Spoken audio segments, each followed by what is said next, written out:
कहानी अब तक।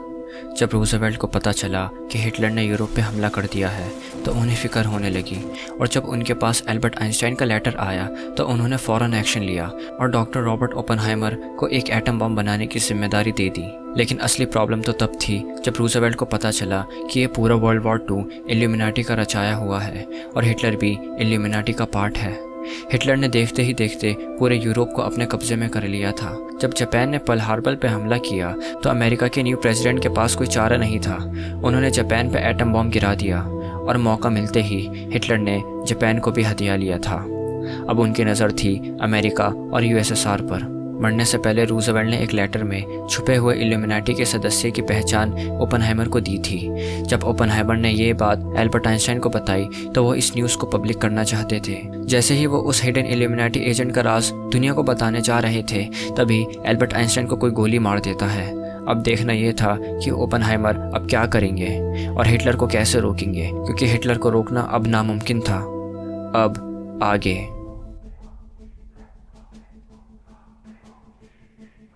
हिटलर के पास मौका था पूरे एशिया को अपने अंडर करने का। उसने पहले ही जापान को अपने अंडर कर लिया था।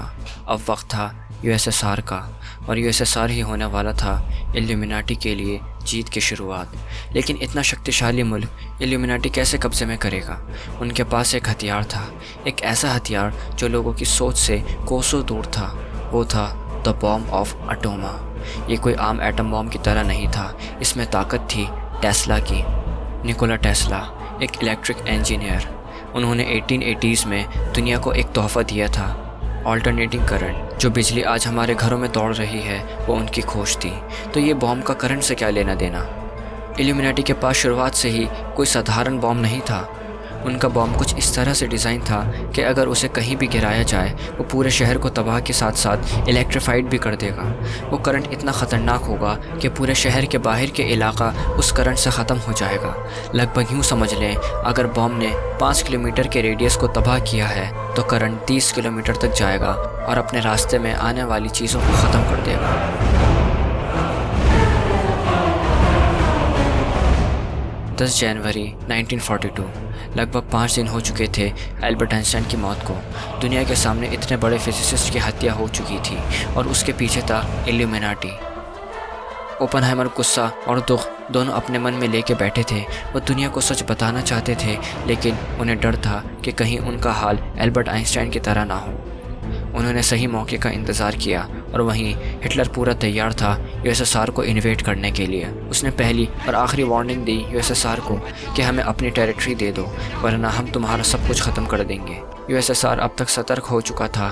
उसे पता था कि हिटलर पे इल्यूमिनाटी का हाथ है और वो हिटलर को हल्के में लेने वालों में से नहीं थे। उन्होंने भी प्लानिंग कर रखी थी।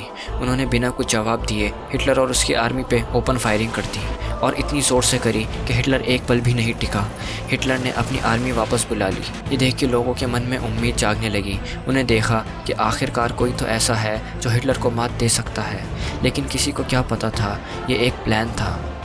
हिटलर का ये प्लान था कि जब उनकी आर्मी थोड़ा सुकून में आ जाएगी और ये सोचेगी कि अब वो हिटलर को हरा देंगे, तभी हिटलर रशियंस पे बॉम्बिंग कर देगा।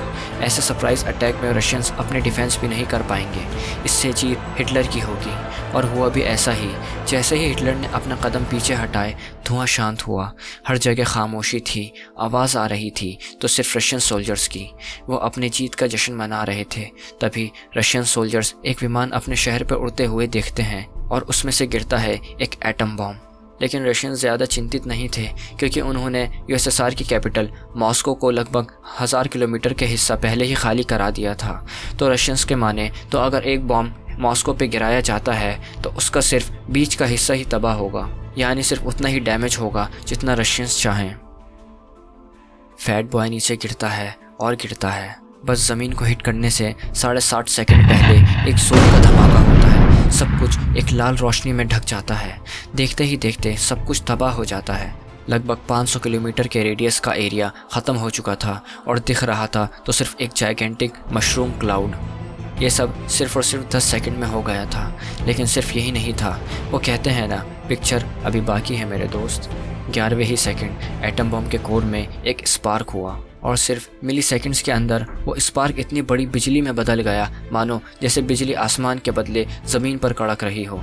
उस थंडर की रफ्तार इतनी तेज़ थी कि उसने 300 किलोमीटर के एरिया इलेक्ट्रीफाइड कर दिया। जितना भी 300 किलोमीटर के एरिया में था सब मिली सेकेंड्स के अंदर ही अंदर तबाह हो गया। ह्यूमन जल के राख हो गए। बड़ी बड़ी इमारतें ऐसे गिर गई जैसे पाइल ऑफ बुक्स हों। रशियंस ने यह सपने में भी तसव्वुर नहीं किया था कि उनके साथ ऐसा भी कुछ हो सकता है। करोड़ों की लाशें बिछ चुकी थी। रशियंस की नींव अब टूट चुकी थी। हिटलर ने ऐलान किया, या तो सरेंडर कर दो या फिर मरो। रशियंस ने वही सरेंडर कर दिया और हिटलर को कमान सौंप दी। अब हिटलर बन चुका था आधी दुनिया का मालिक। हिटलर ने अमेरिका के ख़िलाफ़ वॉर अनाउंस कर दी। सभी की सांसें थम चुकी थी।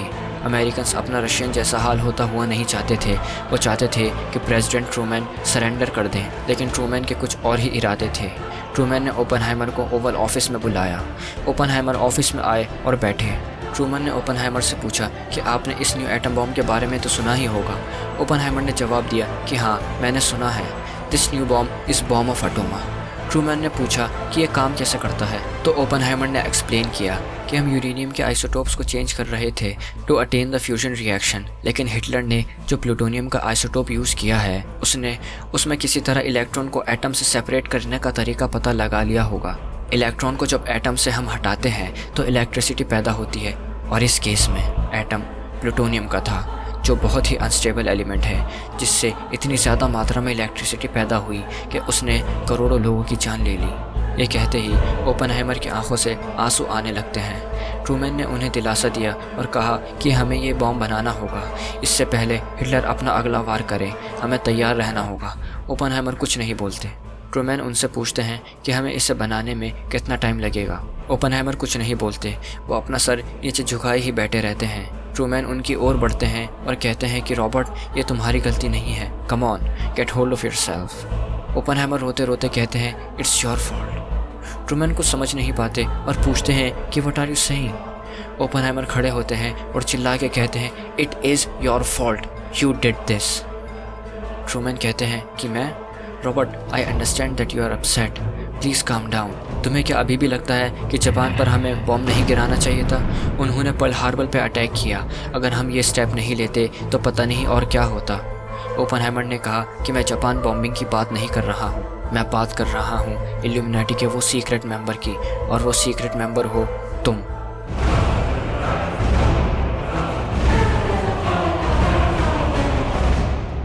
ओपनहाइमर अपनी पॉकेट से वो लेटर निकालते हैं जो मरने से पहले रूजवेल्ट ने ओपनहाइमर को लिखा था। वो पढ़ना शुरू करते हैं। ट्रूमैन ही है इल्यूमिनाटी का सीक्रेट मेंबर, वही है जो हमारी इन्फॉर्मेशन इल्यूमिनाटी के पास पहुंचा रहा है। ट्रूमैन मुझे मार के अमेरिका का न्यू प्रेसिडेंट बनना चाहता है और अमेरिका को इल्यूमिनाटी के इशारे पे चलाना चाहता है। मेरे पास बहुत कम वक्त है, हमें ट्रूमैन को रोकना होगा। ओपनहाइमर लेटर पढ़ना बंद करते हैं। ट्रूमैन बस बैठ के मुस्कुराते रहते हैं। ओपनहाइमर गुस्से से कहते हैं कि जब मैंने तुम्हें एक्सपोज करने की कोशिश की तब तुमने एल्बर्ट आइंस्टाइन को मरवा दिया। ट्रूमैन ज़ोर ज़ोर से हंसने लगते हैं। उनकी आवाज़ पूरे ओवल ऑफिस में गूंज रही थी।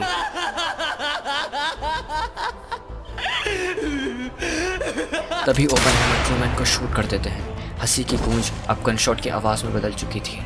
ट्रूमैन सांस लेने की कोशिश करते हैं, लेकिन उनका खून बिना रुके बह जा रहा था।